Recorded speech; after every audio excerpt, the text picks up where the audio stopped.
तूने मुझे मदद के लिए बुलाया, मैं आ गया। अब बता कौन है वो? वही जो आपके सामने खड़ा है इरफान भाई।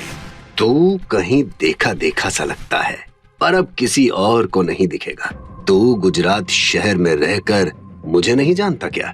हाँ, तुझे भी जानता हूँ और समझ सकता हूँ। ये तू नहीं, तेरी जवानी का खून उबाल मार रहा है। अब आपकी डायलॉग बाजी खत्म हो गई हो तो आगे क्या करना है वो बता दीजिए प्लीज। मुझे आप लोग के सामने बीन बजाने के अलावा और भी काम है। नक्श इससे आगे कुछ बोलता उसके पहले इरफान भाई का चाकू नक्श की गर्दन पर आ गया। नक्श के गर्दन पर इरफान भाई ने चाकू रखा था और वहाँ खड़े इरफान भाई के आदमी सिर्फ उनके इशारे का इंतजार कर रहे थे कि कब नक्श की हड्डियां तोड़ने का मौका मिले। तभी नक्श ने इरफान भाई से कुछ ऐसा कहा जिससे इरफान भाई सदमे में आ गए।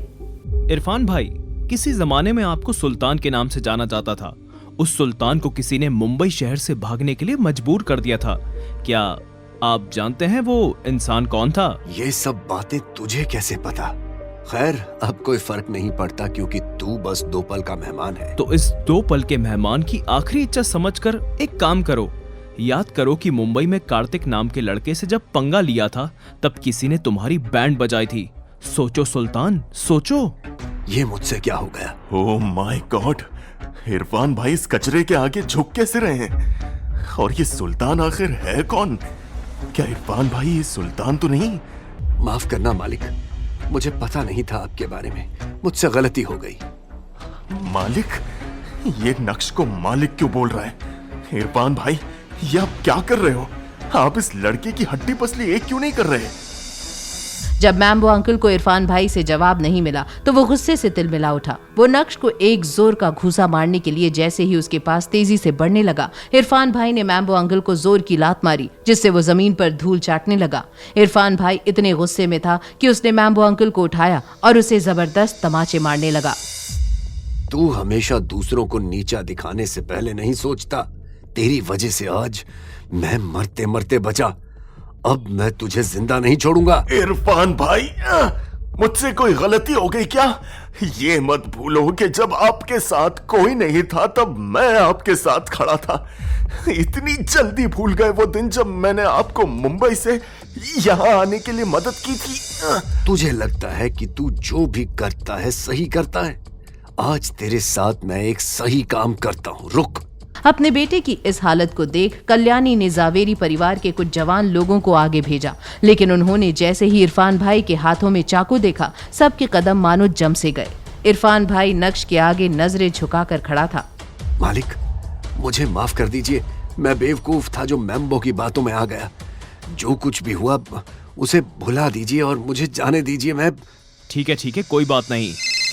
और इतने में नक्श को कॉल आया। जैसे ही नक्श ने मोबाइल स्क्रीन की तरफ देखा तो वो थोड़ा सहम सा गया और वहाँ से बिना कुछ बोले निकल गया। आज तो बाल बाल बच गया। अरे रुको, बस हो गया। लेकिन इरफान भाई, क्यों? तूने ऐसा क्यों किया? तू कितना बड़ा इडियट है मैम्बो।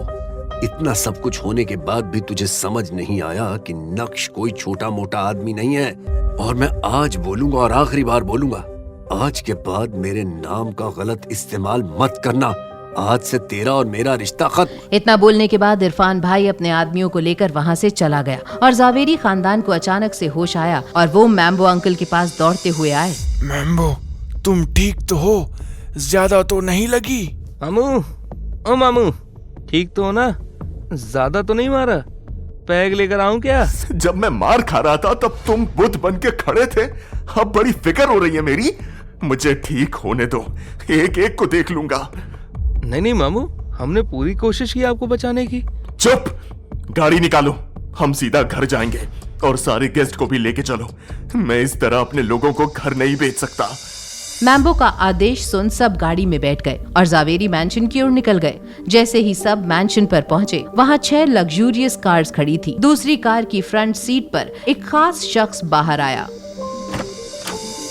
क्या बात है, कल्याणी देवी की वाकई में बहुत इज्जत है। मिस्टर पटेल पर्सनली यहाँ आए हैं। मिस्टर पटेल के क्या कहने? उन्हें अगर हम जैसे लोग दूर से ही देख लें तो ये हमारी ही किस्मत है। वेलकम मिस्टर पटेल, आप हमारे घर आए, ये हमारी खुशकिस्मती है। जी, ऐसा बोलकर मुझे शर्मिंदा मत कीजिए। अच्छा, क्या नक्श यहाँ पर है? नक्श तो यहाँ पर नहीं है। ओह ठीक है, अगर नक्श यहाँ पर नहीं है तो मैं आप लोगों को ज्यादा डिस्टर्ब नहीं करूंगा। मुझे याद है आज आपका जन्मदिन है। मैंने आपके लिए एक छोटा सा गिफ्ट तैयार किया है। Please accept my gift. अरे पर इसकी क्या जरूरत थी? अच्छा कल्याणी जी, अब मुझे चलना चाहिए। कार्तिक के आदमियों ने टेबल पर एक ब्लैक बॉक्स गिफ्ट के तौर पर रख दिया और वो सब जावेरी मैंशन से चले गए। कल्याणी को पता था कि कार्तिक ने जो गिफ्ट दिया है वो प्राइसलेस होगा, लेकिन फिलहाल उस गिफ्ट से ज्यादा जरूरी मैम्बो अंकल का ख्याल रखना था। सो सब मैम्बो अंकल की देखभाल में लग गए और किसी ने भी उस ब्लैक बॉक्स को खोलकर नहीं देखा। आखिर क्या था उस ब्लैक बॉक्स में? नक्श को किसका फोन आया जिससे वो फौरन पार्टी से निकल गया? और क्या मैम्बो अंकल अपनी इस बेइज्जती को यूं ही भुला देगा या फिर चलेगा कोई नई चाल? ये जानने के लिए देखिए अगला एपिसोड सिर्फ पॉकेट FM के YouTube चैनल पर, और इंस्टा एम्पायर के सारे एपिसोड्स को सुनने के लिए डिस्क्रिप्शन में दी गई लिंक से डाउनलोड कीजिए पॉकेट FM ऐप।